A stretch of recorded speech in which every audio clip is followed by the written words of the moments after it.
आपकी खिदमत में आज पेश करने जा रहा हूँ। इस टॉपिक पे पहली वीडियो बनाने जा रहा हूँ। आपकी भरपूर हमायत की ज़रूरत पड़ेगी। आप लोगों ने साथ देना है। इसमें बहुत कुछ मुझे और आपको सीखने को मिलेगा। आज की वीडियो का आगाज़ मैं हदीस नबवी से करना चाहूँगा। तिरमिज़ी शरीफ की हदीस है, हदीस नंबर 617। नबी पाक सल्लल्लाहु अलैहि वसल्लम ने फरमाया, जब तुमने अपने माल की ज़कात अदा कर दी तो जो तुम्हारे ज़िम्मे फरीज़ा था तुमने अदा कर दी। तो दोस्तों, आज का जो हमारा टॉपिक है वो बड़ा अहम है। अहम इस वजह से कि इसका इस्तेमाल हमारे माशरे में बहुत आम है। अक्सर हम सुनते हैं कि फ़लाँ आदमी जो है कि वो अदालत से स्टे ले आया है, उसने दूसरे फरीक की कार्रवाई रोक दी है और उसने मज़ीद काम से मज़ीद रोक दिया है। तो दोस्तों, इस मामले में जो है एक बहुत बड़ी मिसकंसेप्शन चली आ रही है, जिसको किसी हद तक मैं कोशिश करूँगा कि दूर हो और समझाने की और कोशिश पूरी करूँगा। अक्सर हम सुनते हैं कि जी फ़लाँ आदमी जो है वो अदालत से रुजू करके फ़लाँ मामले में स्टे लेके आया है और जो प्रॉपर्टी मजबूरा है उसके ऊपर मज़ीद काम रोक दिया। आज हम बड़ी तफसील के साथ इस मौजू पर बात करेंगे कि स्टे क्या है और स्टे कौन ले सकता है, कब ले सकता है और कैसे ले सकता है। मैं आज की इस नशिस्त में पूरी कोशिश करूँगा कि इस टॉपिक के बारे में आप दोस्तों के जहन में कोई अबहाम बाकी ना रहे। आमतौर पर माशरे के अंदर इस टॉपिक के बारे में एक मिसकंसेप्शन पाई जाती है, वो ये कि हुक्म इम्तनाई को लोग स्टे समझते हैं या बोलते नज़र आते हैं, मगर असल में जो हुक्म अदालत किसी फ़र्द के ख़िलाफ़ जारी करती है या इसको रोकती है किसी काम से, इस आर्डर को अदालती ज़ुबान में इंजंक्शन बोलते हैं, जिसकी बहुत सारी इक़साम हैं जिनके बारे में आज हम बड़ी तफसील के साथ बात करेंगे कि ये हैं क्या, कहाँ पे अप्लाई होती हैं और किस किस तरह से ये इंजंक्शन हासिल किया जाता है। आज की इस नशिस्त में पूरी कोशिश करूँगा कि दोस्तों, ख़ास तौर पर नए वकला जो हमारी फील्ड को ज्वाइन कर रहे हैं उनके लिए उनको समझ भी आए और मज़ीद फील्ड में आप इन बातों से फ़ायदा भी उठा सकें कि इंजंक्शन क्या है और स्टे इंजंक्शन क्या है, बेसिकली इन दोनों में फ़र्क क्या है, कहाँ इंजंक्शन है और कहाँ स्टे है। इंशाल्लाह हमारी आज की इस वीडियो में ख़ास तौर पर नए वकला को बहुत फ़ायदा होगा। पहले हम बात करते हैं इंजंक्शन के बारे में, इंजंक्शन की बाकी इक़साम के बारे में। इंजंक्शन को हासिल करने के लिए हमें किन किन चीज़ों की ज़रूरत पड़ती है और हम इंजंक्शन को पूरी तरह पढ़ लेंगे तो सिर्फ हम स्टे की तारीफ़ ही पढ़ेंगे तो हमें पता चलेगा इंजंक्शन क्या है और स्टे क्या है और इनमें बेसिकली फ़र्क क्या है। सबसे पहले जब हम दूसरा कोई शख्स हमें किसी मामले में हमें मुतासिर करता है तो हम क्या करते हैं जी, हम फौरी तौर पे उसके ख़िलाफ़ दावा दायर कर देते हैं, सिविल कोर्ट से रुजू करते हैं, केस दायर करते हैं ताकि उसके ख़िलाफ़ स्टे लिया जाए, आम ज़ुबान में मतलब कि इंजंक्शन हासिल किया जाए।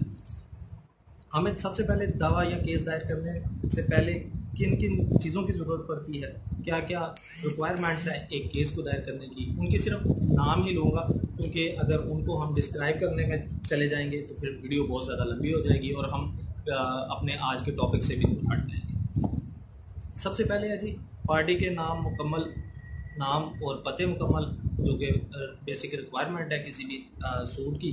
उसके बाद मज़कूरा प्रॉपर्टी की तफसील हमारे पास मुकम्मल होनी चाहिए, काज ऑफ एक्शन होनी चाहिए और जुरिस्डिक्शन ऑफ द कोर्ट हमें फेवर करता हो, जुरिस्डिक्शन हो जहां हम कोर्ट में केस सू करने जा रहे हैं। और उसके बाद हमें प्रेयर की ज़रूरत पड़ेगी, हम इस्तदा क्या कर रहे हैं, हम क्या मांग क्या रहे हैं अदालत से। हम इन सब चीज़ों को मुकम्मल करने के बाद एक दावा ड्राफ्ट करने के बाद हम सिविल कोर्ट से रुजू करते हैं, अदालत में दावा दायर कर देते हैं और अदालत हमारी जो है इब्तदाई बहस सुनने के बाद अगर हमारी बहस से मुत्तफिक हो जाती है, हम उनको अदालत को इस बात पे कायल कर लेते हैं कि ये जो इंजंक्शन है ये ग्रांट किया जाना इंतहाई ज़रूरी है, तो अदालत जो है हमें इंजंक्शन, टेम्पररी इंजंक्शन जो है वो, जिसको हम हुक्म इम्तनाई आर्जी बोलेंगे, वो जारी कर देती है। और कानून हमें जो इसमें प्रोवाइड करता है, अवेलेबल जो लॉ हमारे पास वो है ऑर्डर 39 रूल 1-2 ऑफ CPC।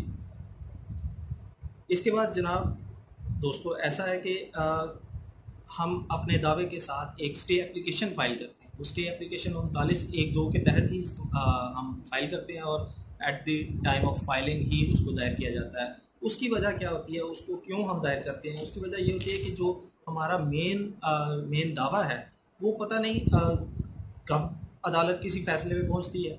वो जब तक अदालत उसको कंक्लूजन की तरफ जाएगी तब तक पता नहीं उसमें कितना टाइम, महीने लगते हैं या सालों लगते हैं। तो फिर हम उस प्रोसीजर से बचने के लिए, या अगर इस सारे अमल में जो टाइम लगता है उस टाइम में अगर जो दूसरा फरीक है वो मज़कूरा प्रॉपर्टी को कोई नुकसान पहुंचा देता है, उसको डिस्ट्रॉय कर देता है, सेल कर देता है या किसी को गिफ्ट कर देता है, तो इस सारे अमल से बचने के लिए हम जो है वो स्टे एप्लीकेशन का सहारा लेते हैं और कोर्ट से ये इस्तदा करते हैं कि जनाब दावे के साथ साथ मेरी इस स्टे एप्लीकेशन पे भी फ़ौरन जो है वो स्टे कर दिया जाए या इंजंक्शन फरमा दिया जाए, ताकि इन सारी एप्रीहेंशन से जो है हम बच सकें, हमारी प्रॉपर्टी ना डिस्ट्रॉय हो जाए, जो हकदार है रियल में उसका कोई नुकसान ना हो जाए। तो फिर हम उसका सहारा लेते हैं स्टे एप्लीकेशन का। उसके बाद जो हम बात करते हैं मुकम्मल तौर पे जो ये एड इंटरम स्टे होता है, जो स्टे बोलते हैं जिसको इंजंक्शन होता है, एड इंटरम इंजंक्शन, जो टोटली डिपेंडेंट होता है जी हमारी स्टे एप्लीकेशन के ऊपर। स्टे एप्लीकेशन जब तक पेंडिंग रहेगी हमारा स्टे चलता रहेगा, हमारा इंजंक्शन चलता रहेगा। जो ही हमारी एप्लीकेशन कोर्ट डिस्पोज ऑफ फरमा देगी तो हमारा जो इंजंक्शन है वो भी ऑटोमेटिकली तौर पे ख़त्म हो जाएगा। अगर तो हमारी स्टे एप्लीकेशन हमारी फेवर में, हमारे हक़ में हो जाती है तो कोर्ट हमें मज़ीद जो है इंजंक्शन जारी फरमा देगी कि मज़ीद इसको जो है जब तक केस का फ़ैसला नहीं हो जाता तो फरीक़े दोम जो है वो इन तमाम बातों से वो बाज रहे कि ना तो वो प्रॉपर्टी को सेल करेगा, ना किसी को गिफ्ट कर सकता है, तो ना ही वो डिस्ट्रॉय करेगा। इस तरह से जो फरीक़े अव्वल होता है उसके प्रॉपर्टी के डिस्ट्रॉय होने का जो एक ख़दशा होता है उससे बचा जाता है, वो बच जाता है। ये एक माइनर सा फ़र्क है दरख्वास्त की दायरगी से लेकर दरख्वास्त के डिस्पोजल तक एड इंटरम इंजंक्शन होता है, और दावे के डिस्पोजल तक, आखिरी फ़ैसले तक जो होता है इंटरम इंजंक्शन होता है, जिसको टेम्पररी इंजंक्शन भी कहते हैं। एड इंटरम इंजंक्शन जो होता है ना वो अमूमन तौर पर दोस्तों 15 दिन के लिए होता है। 15 दिन अमूमन इसकी प्रैक्टिस है, और 15 दिन के का इंजंक्शन जारी करने के बाद जो कोर्ट है वो दूसरी जो है नोटिस जारी कर देती है दूसरे फरीक को, और 15 दिन से आगे इसको बढ़ाया भी जा सकता है, एक्सटेंशन भी हो जाती है। लेकिन उसकी अमूमन जो वजह ये होती है कि जो फरीक़े दोम है वो अदालत के सामने 15 दिन के बाद जो तारीख मुकर्रर की होती है अदालत ने, उस पर वो पेश हो जाता है और आके वो कहता है जी कि जनाब ये दावा मेरे खिलाफ दायर हुआ है, मैं इसमें हाजिर हो गया हूँ, अब मुझे थोड़ा सा टाइम दे दें ताकि मैं इस दावे को पढ़ सकूँ, देख सकूँ और अपने जो असल हक़ाइक़ हैं उनके मुताबिक जवाब दावा जनाब के पास दायर कर सकूँ। तो इस वजह इसको बुनियाद बना के कोर्ट जो है वो जो इंजंक्शन है, टेम्पररी इंजंक्शन है, जो उसको एक्सटेंड कर सकती है। उसके बाद जनाब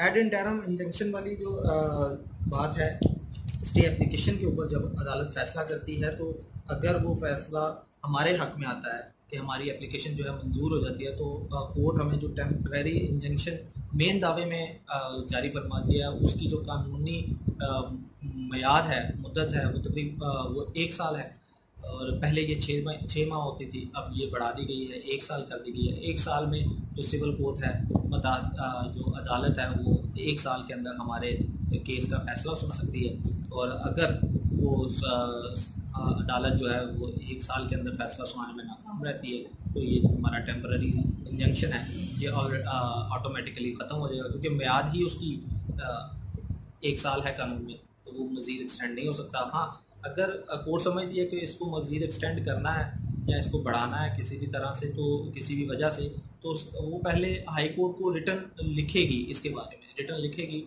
कि वो कौन कौन सी वजूहत है जिनकी बुनियाद पे अदालत समझती है कि इसको एक्सटेंशन मिलनी चाहिए, एक्सटेंड कर देना चाहिए, और वो करती है। इसके बाद हम बात करेंगे कुछ पॉइंट्स की जिनका होना एक मुकदमे के लिए ज़रूरी है, जिनकी मदद से एक वैलिड इंजंक्शन हासिल किया जा सकता है। तो वो दोस्तों सबसे पहले तो मुद्दई के की तरफ से एक बयान हल्फी है जिसमें वो तमाम हक़ाइक़ जो लिख रहा है, उसका वकील उसके बिहाफ पे दावे की ड्राफ्टिंग में, वो सब के बारे में उसकी एक वाज़ेह तस्दीक हो कि ये मेरी डायरेक्शन पे लिखे गए हैं। और उसके बाद जनाब इसमें मुद्दई का अपना इंटरेस्ट शो होना चाहिए। मुद्दई की तरफ से अदालत को ये यकीन दिलाना पड़ेगा कि अगर ये इंजंक्शन ग्रांट नहीं होता तो मुद्दई को बहुत ज़्यादा नुकसान है, उसको बहुत ज़्यादा इर्रेपरेबल लॉस है।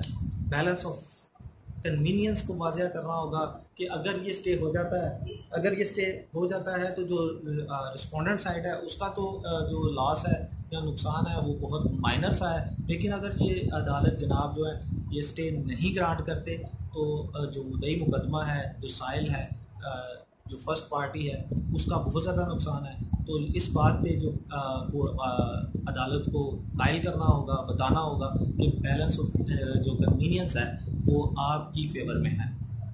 इसके बाद यकीन दिलाना होगा कि ये जो मेरा केस है ये बेहतरीन जो है ना, इसमें बहस के लिए, आर्गूमेंट्स के लिए बेहतरीन मवाद जो है वो इस केस में मौजूद है और बेहतरीन मेरा केस जो है आर्ग्यूएबल केस है। ये बात भी साबित करनी पड़ेगी कि जनाब मज़कूरा प्रॉपर्टी जो है ना वो इन डेंजर में है, वो बड़े ख़तरे में है। ये बात करना होगी कि प्रॉपर्टी के असल हकदार को साबित करना होगा इस बात को कि अगर ये इंजंक्शन ग्रांट नहीं होता किसी तरह से तो जो प्रॉपर्टी का असल हकदार है उसको बड़ा ही नाकाबिले तलाफ़ी जो है ना नुकसान होने का ख़दशा है। और ये जैसे ख़दशा क्या है जी कि दूसरा जो फरीक है उसको सेल कर देगा, उसको गिफ्ट कर देगा किसी अपने दोस्त को, किसी अजीज़ को, या उसको डिस्ट्रॉय कर देगा, मतलब किसी भी तरह से नुकसान होगा। तो वो जो असल हकदार है, जो फर्स्ट पार्टी है जो स्टे लेने आई है, उसका बड़ा नाकाबिले तलाफ़ी जो है ना नुकसान होने का ख़दशा है। कोर्ट आपके जो आर्गूमेंट्स है सुनने के बाद अगर वो समझती है कि जो ना आर्गूमेंट सुनने के बाद नोटिस जारी कर सकती है या वो आपको स्टे भी कर सकती है, लेकिन इसमें आपको असिस्ट करना पड़ेगा कोर्ट को बेहतरीन तरीके से। अगर आप कोर्ट को कायल कर लेते हैं कि ये स्टे जो है वो फिल फोर बुनियाद पे आपको दिया जाना चाहिए, अगर नहीं दिया जाता तो आपका बड़ा नुकसान हो सकता है। कोर्ट को अगर आप इस बात पे कायल कर लेते हैं तो कोर्ट विदाउट इशूइंग नोटिस आपको जो है वो इंजंक्शन जो है वो जारी कर सकती है। लेकिन अगर इसमें दूसरी सूरत ये है कि अगर रिस्पोंडेंट साइड जो है वो एक सरकारी इदारा है, जैसे कि लेस्को हो गया, सुई गैस वगैरह हो गया, तो अगर कोई सरकारी इदारे के ख़िलाफ़ आप इंटरम इंजंक्शन या परमानेंट इंजंक्शन या टेम्पररी इंजंक्शन सीख कर रहे हैं तो अमूमन जो हमारी अदालतों की प्रैक्टिस है वो ये है कि डे फर्स्ट आपको स्टे किसी भी सूरत नहीं दिया जाता, ये 2 या 3 दिन का नोटिस जारी करती है और नोटिस जारी करने के बाद दोनों फ्री कैंड को सुनने के बाद जो इंजंक्शन जो है इंजंक्शन पे कोर्ट फैसला करती है। अब इसमें एक और ज़रूरी बात है, ये बातें तो सारी होगी स्टे ग्रांट की। अब बात करते हैं इस मामले की दूसरी जानिब की कि अगर इंजंक्शन ग्रांट होने के बाद दूसरा फरीक जो है वो अदालत की हुक्म अदूली करता है, वो अदालत के हुक्म को नहीं मानता, वो जो प्रॉपर्टी मज़कूरा है उसको ट्रांसफ़र कर देता है, उसको सेल कर देता है, गिफ्ट कर देता है या डिस्ट्रॉय करता है, तो फिर अदालत के पास क्या रास्ता है, या फिर मुकदमे का मुद्दई है फिर वो क्या करेगा? तो फिर अदालत जो है उसके ख़िलाफ़ तौहीन अदालत की कार्रवाई चलाएगी। अगर वो तौहीन अदालत के अंदर गुनाहगार पाया जाता है कि उसने वो हुक्म अदूली की हुई होती है, वो साबित हो जाती है, तो अदालत उसको सज़ा के तौर पे 3 माह तक जो है वो डिटेन रख सकती है। और इसके अलावा अदालत के पास इख्तियार है कि वो उसकी प्रॉपर्टी अटैच कर सकती है और इसके अलावा प्रॉपर्टी अटैच कर सकती है। इसके बाद अगर कोई ऐसी सूरत सामने आ जाती है कि इंजंक्शन हासिल करने वाला जो शख्स है वो ही झूठा तस्वुर होने लगे, वो साबित हो जाए एविडेंस से या उसकी बातों से कि उसने झूठ बोल के अदालत को चीट करके कोई स्टे ऑर्डर जो इंजंक्शन ऑर्डर है वो ग्रांट करा लिया है, इंजंक्शन हासिल कर चुका है, तो फिर अदालत के पास क्या रास्ता बचता है? वो कैसे इसके खिलाफ कोई कार्रवाई कर सकती है कि नहीं कर सकती? तो जनाब हमारे पास अवेलेबल लॉ है, इसमें ऑर्डर 39 में रूल 4 के तहत CPC रूल 4 के तहत अदालत के पास इख्तियार है, वो किसी भी वक्त अपने किए हुए इंजंक्शन ऑर्डर को विड्रॉ कर सकती है, और ऐसा ऑर्डर जो विड्रॉल ऑर्डर है वो अमूमन जो दूसरा फरीक होता है उसकी एप्लीकेशन के ऊपर अदालत कर सकती है। तो दोस्तों बेसिकली 4 चीज़ें हैं। एक स्टे एप्लीकेशन जो कि हमेशा मेन दावे के साथ दायर की जाएगी, दूसरा प्राइमा फेशाई है, तीसरा बैलेंस ऑफ कन्वीनियंस है, और चौथा जो है लॉस इर्रेपरेबल लॉस है मुद्दई का। इन सब चीज़ों को मिला के अगर अच्छा केस अदालत के सामने पुट किया जाए तो स्टे ग्रांट हो जाता है। अगर अदालत के सामने ऐसी सूरत वकूफ़ पज़ीर हो जाए कि जहां अदालत मुकदमा की नौयत भी समझ चुकी हो और अदालत आने वाले साइल को जो है वो इंजंक्शन ग्रांट भी करना चाहती हो, लेकिन हालात ऐसे हों या उस मुकदमा की नौयत ऐसी हो कि ला की कोई प्रोविजन उसको सपोर्ट ना कर रही हो, तो ऐसी हालत में अदालत क्या करेगी, क्या कर सकती है? तो जी उसमें फिर आ जाता है अदालत की इनहेरेंट पावर्स। फिर अदालत क्या करती है कि अपनी इनहेरेंट पावर जो कि उसको दी गई होती हैं CPC के सेक्शन 151 के तहत, कि वो जहाँ पे समझती है कि इंसाफ की फराहमी को यकीनी बनाने के लिए अदालत अपने इनहेरेंट पावर का इस्तेमाल कर सकती है, तो वो फिर अदालत वहाँ पे 151 CPC के तहत अपनी इनहेरेंट पावर का इस्तेमाल करती है। ये तो होगी जी टेम्पररी इंजंक्शन, और उसकी आगे मज़ीद जो वजाहत है कि कैसे वो चलता है, किस तरह चलता है, और अदालत कितने पीरियड के लिए हमें टेम्पररी इंजंक्शन ग्रांट करती है, और उसको कैसे अगर उसकी कंटेम्प्ट अगर हो जाती है तो फिर कोर्ट के पास क्या रास्ता है। अगर कोर्ट के पास कोई और मुतबादिल लॉ ना हो तो वो कौन सी पावर्स हैं जो सिविल कोर्ट को अलाउ करती हैं कि वो ऑर्डर जो है वो जारी कर सकें। तो अब जो दूसरी टाइप है इंजंक्शन की वो ये है जी परमानेंट इंजंक्शन। परमानेंट इंजंक्शन जैसे उसके नाम से ही वाज़ह हो रहा है कि जो परमानेंटली क्लेम किया गया हो, सीक किया गया हो। टेम्पररी इंजंक्शन वहाँ ग्रांट किया जाता है जहाँ परमानेंट इंजंक्शन वहाँ ग्रांट किया जाता है जहाँ एक शख्स कहता है कि जनाब ये मेरी प्रॉपर्टी है और ये फ़लाँ शख्स है, इसको कहा जाए कि ये हमेशा के लिए ना मेरी प्रॉपर्टी से दूर रहे और इसमें कोई अमल दखल न करे। अगर कोर्ट ऐसी जो प्रेयर है उसके ऊपर एक इंजंक्शन ग्रांट कर दिया तो वो टेम्पररी इंजंक्शन कहलाएगा। जब हम सूट पर परमानेंट इंजंक्शन दायर करेंगे ना, तो इसमें हमें जो कानून प्रोवाइड है वो है स्पेसिफिक रिलीफ एक्ट का सेक्शन 38। हम सेक्शन 38 के तहत सिविल कोर्ट में दावा दायर करेंगे और इस्तदा करेंगे कि फ़लाँ आदमी को हमेशा के लिए हमारी प्रॉपर्टी से दूर कर दिया जाए या उसको हमारी प्रॉपर्टी में अमल दखल से रोक दिया जाए। इसके बाद इंजंक्शन की जो किस्म आती है ये होती है मैंडेटरी इंजंक्शन। मैंडेटरी इंजंक्शन जैसे आपने लॉ के जो स्टूडेंट अभी तो पढ़ा ही होगा मैंडेटरी प्रोविजंस के बारे में। तो मैंडेटरी इंजंक्शन वहाँ सीख किया जाता है जहाँ एक शख्स दूसरे की लॉफुल प्रॉपर्टी के अंदर इंटरफेरेंस कर रहा हो, वो एक रॉन्गफुल तरीके से उसकी हदूद के अंदर जाके मसलन को दीवार खड़ी कर देता है या कोई हर्डल क्रिएट कर देता है, तो फिर जो जिसके साथ ज़्यादती हो रही होती है वो सिविल कोर्ट में जाके ये जो है मैंडेटरी इंजंक्शन के लिए कोर्ट में दावा सीख करता है और जिसमें कोर्ट से इस्तदा करता है कि अदालत इसकी दूसरे जो फरीक है फरीक दोयम है उसको उसकी बनाई हुई दीवार को वहाँ से हटाने के लिए, गिराने के लिए डायरेक्शन जारी फरमाए। और अगर अदालत उसके आर्गूमेंट से मुतासर होती है और कायल हो जाती है तो वो फरीक दोम को ये डायरेक्शन पास करती है कि जो उसकी बनाई गई कोई हर्डल है, दीवार है या कोई भी और चीज़ है तो उसको फौरी तौर पे वहाँ से रिमूव करे। जो इंजेक्शन की ये किस्म है ये मैंडेटरी इंजेक्शन कहलाती है। मैंडेटरी इंजेक्शन सीख करने के लिए जो हमारे पास लॉ प्रोवाइड है हमें अवेलेबल है वो है स्पेसिफिक रिलीफ एक्ट का सेक्शन 39। सेक्शन 39 के तहत हम परमानेंट मैंडेटरी इंजेक्शन की क्या का दावा दायर कर सकते हैं और अदालत से हुक्म हासिल कर सकते हैं। इसके बाद आता है डायरेक्टिव इंजेक्शन।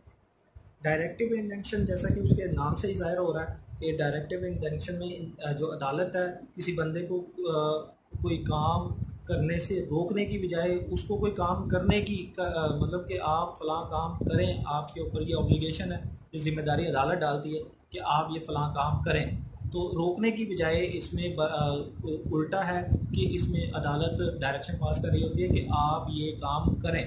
तो ऐसी डायरेक्शन को डायरेक्टिव इंजेक्शन बोलते हैं। Directive injection.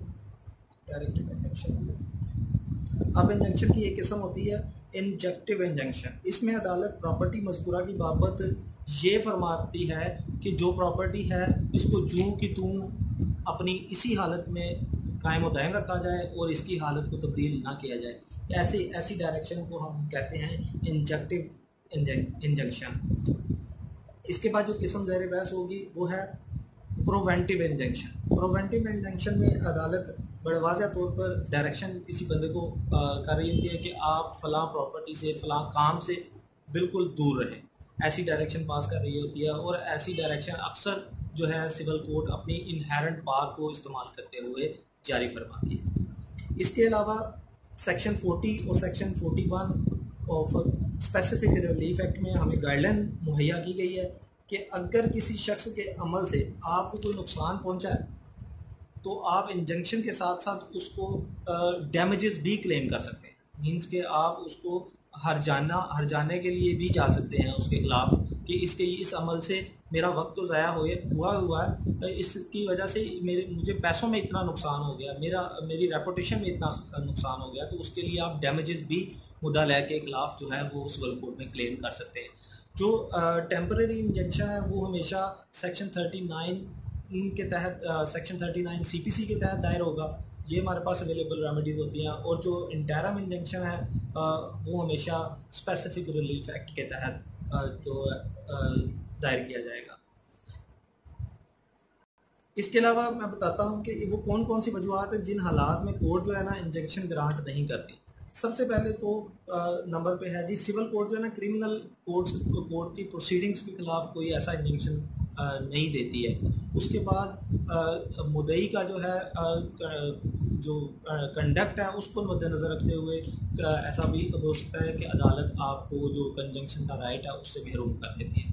इसके अलावा जनाब जो है ऐसी कोर्ट जो कोर्ट सबॉर्डिनेट ना हो उसके लिए भी इंजंक्शन का ऑर्डर पास नहीं किया जाता।